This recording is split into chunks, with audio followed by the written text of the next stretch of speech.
जोहार आमर भाषा थी आज खबर के आपण को स्वागत।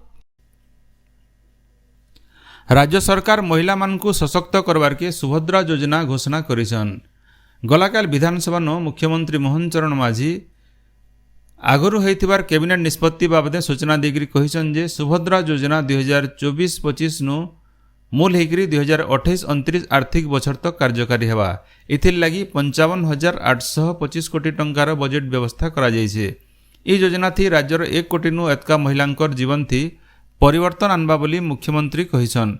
राज्यर 21 बछर की तार नु एतका बयसर आर 60 नु कम बयसर सबु योग्य महिला मानकु इथि शामिल करा जिबा। फी बछर सबु हिताधिकारी को राखी पुनी आउ अंतर्जातीय महिला दिवस मार्च 8 तारिख दिन 5,000 टंका लेखा बछर को मोट 10,000 टंका दिया जिबा।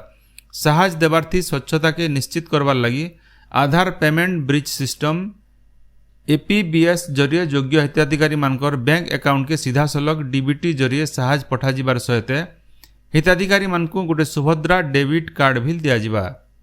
ई योजना थी शामिल हेबार लगी महिला माने अंगनवाड़ी केंद्र ब्लॉक कार्यालय मो सेवा केंद्र जनसेवा केंद्र मानके माहलिया मिलुथबार फॉर्म पूरण करी करी आवेदन करि पारबे। सुभद्रा योजना लगी गोटे कॉल सेंटर भी कार्यक्रम हेबा।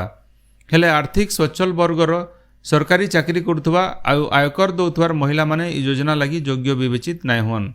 इतार छड़ा केनसी सरकारी योजना थी मासक 1,500 टंका की बछर को 18,000 नु जह टंका साहाय्य पाउथबार महिला माने सुभद्रा योजना थी शामिल नाय हेई पारन।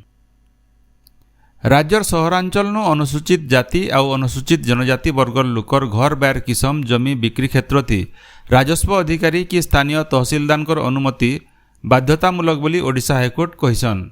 ग्रामांचल बागी सहरांचल न भिल ई क्षेत्र न ओडिशा जमी संस्कार आईन ओएलआर 1960 धारा 22 लागू हेबा। ई आईन के बाद देकरी जमी बिक्री नाई हेई पारे बोली ई बाबत पिटिशन मानकु खारज करी करी हाईकोर्ट ई गुरुत्वपूर्ण राय दैसन। फी पंचायत नो पैक्स खोला जिबा सेंता मार्कफेड रो पुनर्गठन हेबा बोली उच्च शिक्षा मंत्री सूरज सूर्यवंशी कहिसन। गलाकाल समवाय मंत्री श्री प्रदीप बड़ सामंतंकर तरफु विधानसभा नो समवाय विभाग रो खर्च दाबी उपस्थापन करी श्री सूरज कहिसन जे ई बाबदे 1,830 लाख टंका खर्च हेबा। इतार छड़ा ग्रामीण भित्तिभूमि विकास पांठी थी 80टा 200 मेट्रिक टन रो गोदाम घर हेबा। ई बाबदे 4,000 लाख टंका खर्च हेबा। 100 बछर नु एतका होइतिबार राज्यर 45टा हाईस्कूल रो सुरक्षा लगी राज्य सरकार निष्पत्ति नैछन बोली गणशिक्षा मंत्री नित्यानंद गंड कहिसन।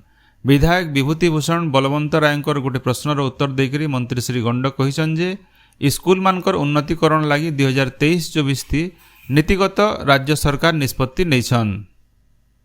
राज्य रहुतबार 80 बछर की तारनु एतका वयस्क वरिष्ठ नागरिक आर शतकड़ा 80 की तारनु एतका अक्षम थिबा 5,24,837 जन योग्य हिताधिकारी मानकु 3,300 टंका लेखा भत्ता देवार के राज्य सरकार योजना करुछन। विधानसभा नो विधायक मनोहर रंधारींकर गोटे प्रश्नर उत्तर देकरी सामाजिक सुरक्षा आ भिन्नक्षम सशक्तिकरण मंत्री नित्यानंद गंड कहिसन जे राज्य नो मधुबाबू भत्ता योजना थी 36,75,008 जन आ जातीय सामाजिक सहायता कार्यक्रम अधीन थी 20,33,959 जन हिताधिकारी मानकु भत्ता दिया जाउछे। 2019-20 आर्थिक वर्ष नु 2023-24 तक 5 बछर भितरे राज्य सरकार पश्चिम ओडिशा विकास परिषद के मोट 1,025 कोटी टंकार अनुदान देइछन। विधानसभा थी विधायक अरुण कुमार साहुंकर गोटे प्रश्नर उत्तर देकरी मुख्यमंत्री मोहन चरण माझी कहिसन जे एछेन तक अनुदान टंका नु गला 5 बछर भितरे 10,491टा प्रकल्प के परिषद तरफु प्रशासनिक मंजूरी दिया जाइछे। सेतिर भितरु 4,918टा प्रकल्पर काम पूरा हेइछे। बाकी 5,573टा प्रकल्प तैयारी काम जारी रहिछे बोली मुख्यमंत्री कहिसन। केंद्र आदिवासी व्यापार मंत्रणालय तरफु देशर 194टा जिल्लार खास करी लोप पाई जाउथबार जनजाति गोष्ठी बस्ती आर सेमानकर परिवार मानकर निके पहुंचीबार लगी सूचना शिक्षा जोगाजोग आईआईसी अभियान मूल करा जाइछे। प्रधानमंत्री जनजाति आदिवासी न्याय महाभियान पीएम जनमन लगी सारा देशे आईआईसी अभियान एबा मासर 10 तारिख तक चलबा। सम्बलपुर जिला रेढ़ाखोल ब्लॉक कार्यालय सभागृह न पंचायत समितिर बैठक हो जाइछे। इथि सरकारंकर भिन्न भिन्न योजनार कार्यकारितार बाबदे आलोचना करा जायतिला।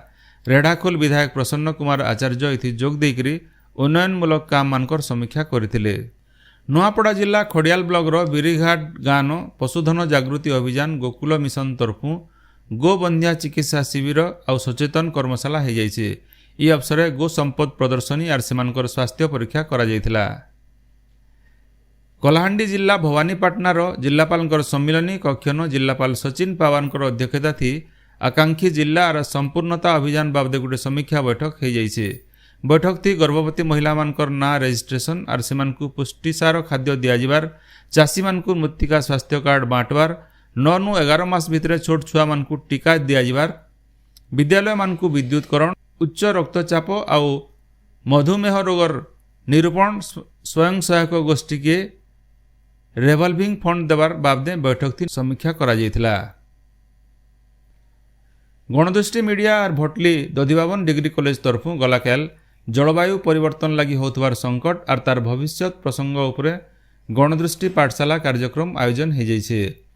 ପରିବେଶ ପ୍ରେମୀ ସିନ୍ଧୁ ନନ୍ଦିନୀ ଆଚାର୍ଯ୍ୟ ଏହି ପାଠଶାଳାର ଉଦ୍ଘାଟନ କରିଥିଲେ। ଅଧ୍ୟାପକ ଶ୍ୟାମଲାଲ ନାୟକଙ୍କର ଅଧ୍ୟକ୍ଷତା ହୋଇଥିବାର ପାଠଶାଳା ଥି ଗ୍ରୀନ୍ ନୋବେଲ ପୁରସ୍କାର ବିଜେତା ବିଶିଷ୍ଟ ପରିବେଶବିତ୍ ପ୍ରଫୁଲ୍ଲ ସାମନ୍ତରା, ବିଶିଷ୍ଟ ସାମାଜିକ କର୍ମୀ ଲିଙ୍ଗରାଜ, ପ୍ରକୃତି ବନ୍ଧୁ ମିନକେତନ ସାହୁ ଆର୍ ଆଘର ପ୍ରଧାନ ଶିକ୍ଷକ ସୁଶୀଲ କୁମାର ସାହୁ ଏହି କାର୍ଯ୍ୟକ୍ରମ ଥି ଯୋଗ ଦେଇକରି ଏହି ବିଷୟ ଉପରେ ଆଲୋଚନା କରିଥିଲେ। ଘରୋଇ ବିଜଲି କମ୍ପାନୀ TPWODL ତରଫୁ ଘରମାନକେ ଲଗାଯାଉଥିବାର ସ୍ମାର୍ଟ ମିଟରକେ ବିରୋଧ କରି ବରଗଡ଼ ଜିଲ୍ଲାର ଭଟଲି ଠାନେ ଗୋଟେ ବଡ଼ ବିକ୍ଷୋଭ କାର୍ଯ୍ୟକ୍ରମ ଗଲାକାଲ ହୋଇଯାଇଛି। ବରଗଡ଼ ଜିଲ୍ଲା ସଂଯୁକ୍ତ କୃଷକ ସଂଗଠନ ତରଫୁ ରମେଶ ମହାପାତ୍ରଙ୍କ ନେତୃତ୍ୱତି ହୋଇଥିବା ଏହି କାର୍ଯ୍ୟକ୍ରମ ଥି ଭିନ୍ନ ଭିନ୍ନ ଗାଁର ଚାଷୀମାନେ ରଥ ପଡ଼ିଆନ ଯୋଡ଼ ହୋଇଥିଲେ। ସେଠାନୁ ଗୋଟେ ଶୋଭାଯାତ୍ରା ବାହାରି କରି ଭଟଲି ଇଲେକ୍ଟ୍ରି ଅଫିସକେ ପହଞ୍ଚିଥିଲା। ସେଠାନେ ଚାଷୀମାନେ ନିଜର ଘରୁ ଖୋଲିକରି ଆନିଥିବାର ଶହ ଶହ ସ୍ମାର୍ଟ ମିଟର ଗଦେଇ ନେଇଥିବାର ଦେଖବାରକେ ମିଳିছে। ପଶ୍ଚିମ ଓଡ଼ିଶାର ପ୍ରସିଦ୍ଧ ବରଗଡ଼ ଜିଲ୍ଲା ପାଇକମାଲ ଠାନେ ଥିବାର ନରସିଂହନାଥ ମନ୍ଦିର ନୂଆଖାଇ লগନ ବାହାର କରାଯାଇଛି। एबा सेप्टेम्बर 8 तारीख सकालर 9:09:33 उतारू सकालर 9:24 भितर महापुंकर नुआ लगवा बोली मंदिर कार्यनिर्वाही अधिकारी पुरुषोत्तम प्रधान सूचना देछन। बरगढ़ जिला अताबिरा ब्लॉक लरम्भा कॉलेज न गलाकाल जातीय महाकाश दिवस पालन उधे गोटे आलोचना चक्र हो जाइए। कॉलेज अध्यक्ष डॉक्टर प्रमोद कुमार भोईकर अध्यक्षता थी विनय कुमार नायक, प्राध्यापक अशोक कुमार महांती, अध्यापक प्रदीप कुमार पंडा जोग देके भारतर महाकाश गवेषणा बाबदे आलोचना करथिले। बरगढ़ पंचायत कॉलेज ठाने होइथिबार जातीय महाकाश दिवस पालन कार्यक्रम थी प्रिंसिपाल डॉक्टर नकुल सेठ अध्यक्षता करथिले। जय किसान आंदोलन बरगढ़ शाखा तरफु बरगढ़ समता भवन ठाने 2 दिनिया कर्मी शिविर आस्थानु मूल होउछे। विशिष्ट परिवेशविद प्रफुल्ल सामंतरा इस शिविर के उद्घाटन करबार कार्यक्रम रहिछे।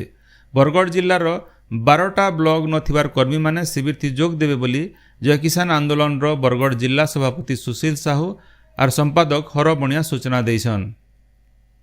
राज्यर 26टा जिल्लार केतेटा जगह न आज बनिया वर्षा हो पारे बोली भुवनेश्वर आंचलिक पाणीपाग विज्ञान केन्द्र तरफु कह जाइछे।